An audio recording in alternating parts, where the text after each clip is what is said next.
we've connected a little bit about mindfulness techniques, and I don't think we've talked about it in this episode yet, but also just so people on the viewers or listeners and on the Mindful Method podcast know, Steve and I just recorded another episode, all for his podcast, the LSAT Unplugged, but where we talked about a lot of mindfulness techniques and how to balance life with work and LSAT prep.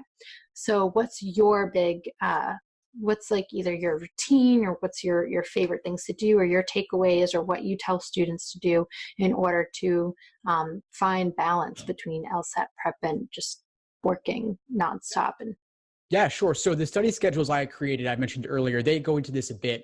Basically, you want to carve out time every single day and every single week. So in my study schedules, I build in days off, typically 2 or 3 per week.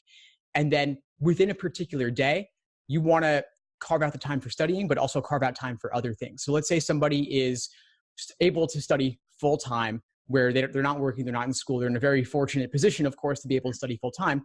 Then they run the risk of burnout. And so I'd say maybe you wake up, you shower, you have breakfast, you exercise, then you study from, let's say, 9 to 12, take a break for lunch, then study from, let's say, 1 to 4. That could be it. Limit your studying to no more than 5 to 6 hours max per day so that you have time for all those things I've mentioned, like sleep, diet, exercise, mindfulness, relaxation, a walk in the park, whatever it may be. Mm-hmm. If you're working, it can be hard to fit in the time to study, and folks will often worry and stress out about not getting it done, or they'll save it for late at night between the hours of 10 p.m. and midnight. Then they have to wake up at 5 or 6 to go to work again or something like that. And so I'd say, try to study. If you're working, try to save studying for right before you start working. So let's say you typically get to work at 9, maybe get to work at 7:30 or 8 instead. And while you're at the office or at a coffee shop nearby, you could carve out a few hours to study.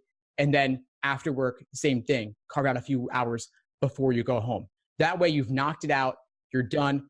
You don't have to think about it. Otherwise, it's kind of hanging over you as the last thing you do that day, and you can't go to sleep till it happens. But if you wait till then, 10 p.m., you're exhausted, you're tired, you had a big day at work or whatever it was, and then you're not going to be at your sharpest. And there's nothing worse than studying and not getting good results because you were tired, not because you understand it. But as we've discussed, the LSAT requires you to be at your fullest potential, your top 100% capacity.